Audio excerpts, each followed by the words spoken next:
हरे कृष्णा। सभी भक्तों का स्वागत है। श्रीमद् भगवद गीता का सुंदर पाठ चल रहा है। इतना सुंदर पाठ, इतना दिव्य ज्ञान जो श्री कृष्ण हमें दे रहे हैं। भगवद गीता भगवान के द्वारा गाया हुआ ये गीत है। इतनी सुंदरता से भगवान ने ये गीत गाया है। हम थोड़ा सा प्रयास करते हैं सिर्फ इस गीत को दोहराने का कि श्री कृष्ण आखिर हमें बता क्या रहे हैं, उसकी व्याख्या क्या है। यह अपने आप में एक बहुत ही ज्ञानवर्धक बात है, भक्तिमय बात है कि हम श्री कृष्ण की वाणी को पढ़ रहे हैं, सुन रहे हैं, समझने का प्रयत्न कर रहे हैं। तो भगवान अभी हमें करंटली क्या बता रहे हैं कि मेरी शरण ग्रहण करो, मेरा स्मरण करो सबसे पहले, उसके बाद अपने कर्तव्यों में लग जाओ। इसलिए जो गृहस्थ वाले लोग होते हैं, हम और आप जैसे जो लोग हैं, हम भी भगवान की भक्ति में बड़ी सरलता से लग सकते हैं। ब्रह्मचारी तो भक्ति आराम से कर लेते हैं। कैसे कर लेते हैं? वो तो जल्दी उठते भी हैं, भगवान के नामों का उच्चारण करते हैं, आरती करते हैं, दिन में भी भगवान की सेवा में रत रहते हैं। इसी तरह गृहस्थ लोगों को भी भगवान की सेवा में रहना है। पर यहाँ पे एक बड़ा सवाल आ जाता है कि हमें तो अपने कामकाज भी करने होते हैं, तो भगवान की सेवा होगी कैसे? तो श्री कृष्ण ने बताया है कि सबसे पहले उठकर सुबह भगवान का स्मरण कीजिए, उसके बाद अपने इन कर्तव्यों का पालन करने में लग जाइए। जब हम सुबह भगवान का नाम उच्चारण कर लेंगे, तब पूरा दिन ऑटोमेटिकली हमारे माइंड में भगवान का नाम ही चलता रहेगा और वो हमारा भगवान की सेवा में काउंट हो जाएगा। हरे कृष्णा। इतना सरल है गृहस्थ लोगों के लिए भी 24 घंटे भगवान की भक्ति करना। जो भी कर्म आप करते हैं उन्हें श्री कृष्ण को अर्पित कर देना है, ऐसा श्री कृष्ण कह रहे हैं। क्योंकि भगवान ने यहाँ पर कहा है कि अपने सभी कर्मों को मुझे समर्पित कर दो, अपने मन और बुद्धि को मुझ में स्थिर कर दो, फिर अपने कर्तव्यों का पालन बेशक करते रहिए। और बेशक क्या, कर्तव्य का पालन करना ही चाहिए। भगवान के नाम का स्मरण मन में रखो और कर्तव्यों का पालन करते जाओ।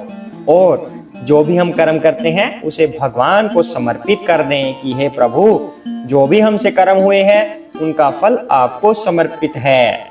हमें उनका कोई रिजल्ट नहीं चाहिए, हमें कोई भोग नहीं चाहिए, वो सब भोग आप रखिए। हरे कृष्णा। इस तरह से हम अपने कर्मों के बंधनों से मुक्त हो जाएंगे। तब हम निश्चय ही शून्य बैलेंस के साथ अपना शरीर त्याग करेंगे और भगवान के धाम चले जाएंगे। हरे कृष्णा। आगे श्री कृष्ण क्या बता रहे हैं, एक बार प्रभु की वंदना कर लेते हैं, उसके बाद हम आगे जानते हैं कि भगवान क्या कहते हैं। हरे कृष्णा। ओम ज्ञानतिमिरान्धस्य ज्ञानाञ्जनशलाकया चक्षुरुन्मीलितं येन तस्मै श्री गुरुवे नमः। श्री कृष्ण चैतन्य प्रभु नित्यानंद श्री अद्वैत गदाधर श्रीवासादि गौर भक्त वृंद। हरे कृष्णा कृष्णा कृष्णा हरे हरे, हरे राम राम राम हरे हरे। हरे कृष्णा। तो आइए आगे बढ़ते हैं। कविं पुराणमनुशासितारम् अणोः अणीयान्समनुस्मरेत यः सर्वस्य धातारमचिन्त्य रूपम् आदित्यवर्णं तं सः परस्तात्। हरे कृष्णा।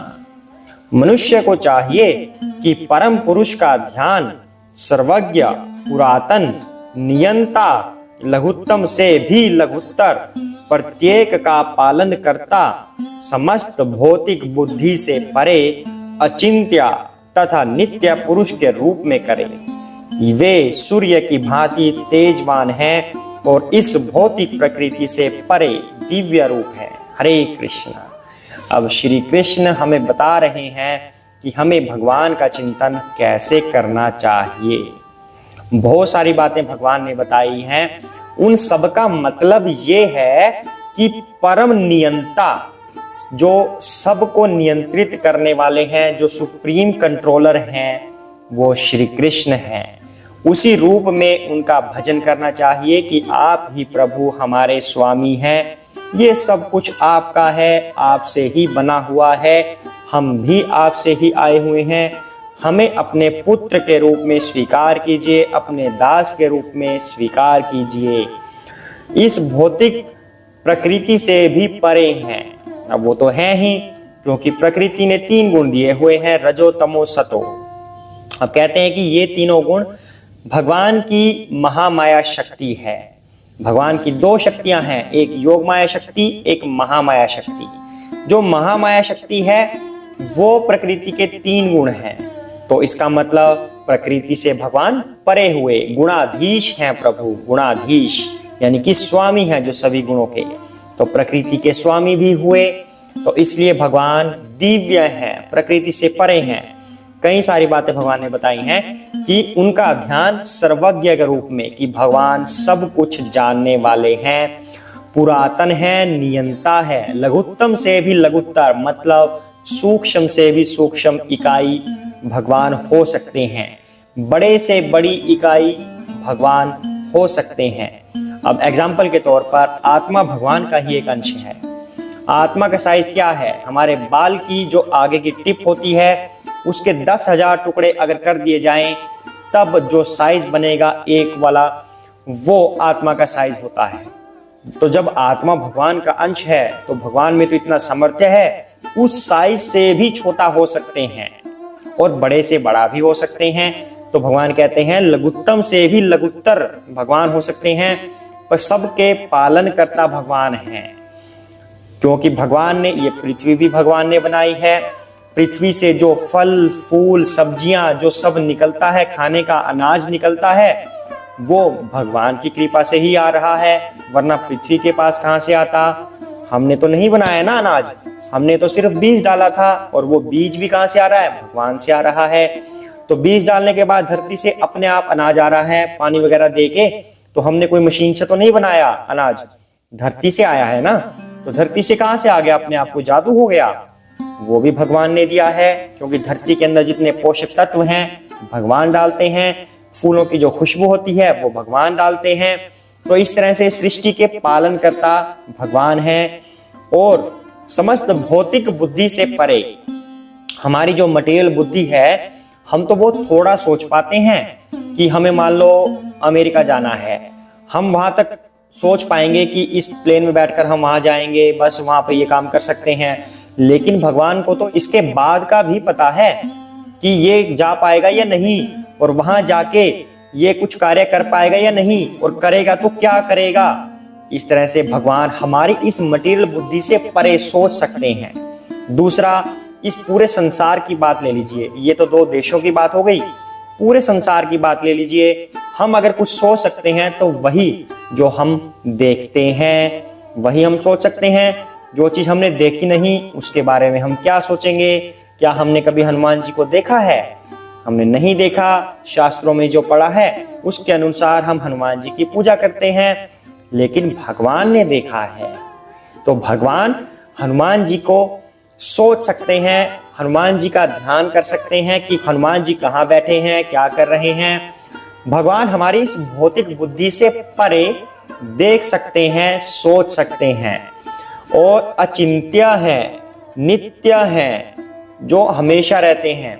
इस तरह से ये सब चीज सोचकर उस परमेश्वर का ध्यान करें, चिंतन करें, ऐसा श्री कृष्ण कह रहे हैं।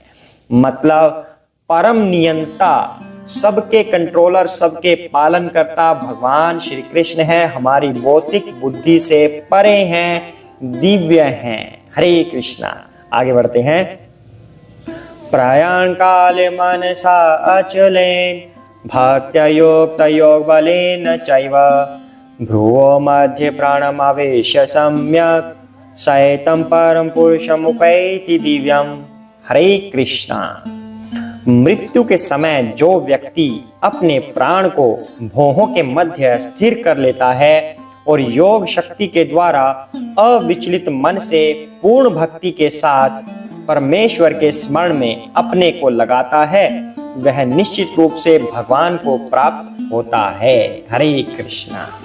अब भगवान बिल्कुल बहुत सुंदर ज्ञान दे रहे हैं मृत्यु के समय का। वैसे तो मृत्यु के समय हम कुछ भी ध्यान नहीं कर पाते, हम इतने कष्ट में होते हैं, कष्ट ही बहुत ज्यादा होता है। 40,000 बिच्छू जब डंक मारते हैं, जितना दर्द तब होगा उतना दर्द मृत्यु के समय होता है, ऐसा बताया गया है शास्त्रों में। तो उस समय हम कोई ध्यान कैसे लगा पाएंगे? उस समय ध्यान हम तब लगा पाएंगे जब पूरा जीवन हमने प्रैक्टिस की हो, हम उसके हैबिचुअल हो गए कि कोई भी सिचुएशन हो हमसे वो कार्य किए बिना रहा नहीं जाता, हैबिचुअल हो गए। जैसे अब एग्जांपल ले लेते हैं, क्रिकेटर जो धोनी जी हैं वो कैसे खेलते हैं? जब भी वो बैटिंग करने आते हैं तो बार बार अपने ग्लव्स भी खोलते हैं, बल्ला पकड़ते हैं, ऐसे जोर से मारते हैं। तो वो क्या है, वो उनकी हैबिट बन गई है कि इस तरह से करना है। और एग्जांपल ले सकते हैं, सचिन तेंदुलकर जी हैं, उनकी भी कुछ एक्टिविटीज ऐसी रहती हैं कि जो उनकी हैबिट बन गई है। हमारी भी कुछ ऐसी हैबिट्स होती हैं कि बात बात पर ये शब्द निकल जाता है, बात बात पर ये शब्द निकल जाता है। इस तरह से कोई भी चीज की हमारी हैबिट बन जाती है। अगर हम अपनी हैबिट को भगवान के नाम से जोड़ दें कि हम बात बात में भगवान का नाम लेते हैं, कोई भी बात हो रही हो, कृष्णा निकल जाता है मुंह से, राधे निकल जाता है मुंह से, तब हमारी वो प्रैक्टिस पूरी होगी और तब मृत्यु के समय हम भगवान का स्मरण कर पाएंगे। तो भगवान, अब क्योंकि ये पाठ जो है योग मिश्र भक्ति है, इसलिए भगवान इसमें योग का भी बता रहे हैं कि मृत्यु के समय जो बोहों के बीच में ध्यान रखकर मेरा स्मरण करता है वह निश्चय ही मुझे प्राप्त करता है, ऐसा श्री कृष्ण कह रहे हैं। अगर हमने पूरा जीवन भगवान का ध्यान लगाया हो तो मृत्यु के समय अवश्य ही ये ध्यान हम लगा पाएंगे, वरना नहीं। अगर आपसे ये सब नहीं हो रहा तो सिर्फ भगवान के नाम का उच्चारण करते जाइए, उसी की प्रैक्टिस कीजिए, उसी को अपनी हैबिट बनाइए। तो मृत्यु के समय अगर कृष्ण नाम भी निकल गया तो समझो बेड़ा पार है, दोबारा से यहाँ नहीं आना पड़ेगा, यम के दूत नहीं लेकर जाएंगे। इसकी प्रैक्टिस बना लीजिए। श्री कृष्ण इस बात को प्रूव कर रहे हैं यहाँ पर। मृत्यु के समय जो उनका उच्चारण कर लेता है, जो ध्यान लगा लेता है, वह उन्हें अवश्य ही प्राप्त करता है। हरे कृष्णा। आज यहीं पर विराम देते हैं। हरे कृष्णा। जय श्री कृष्ण चैतन्य प्रभु नित्यानंद श्री अद्वैत गदाधर श्री वसादि गौर भक्त वृंदा। हरे कृष्ण कृष्ण कृष्ण हरे हरे, हरे राम राम राम हरे हरे। हरे कृष्णा।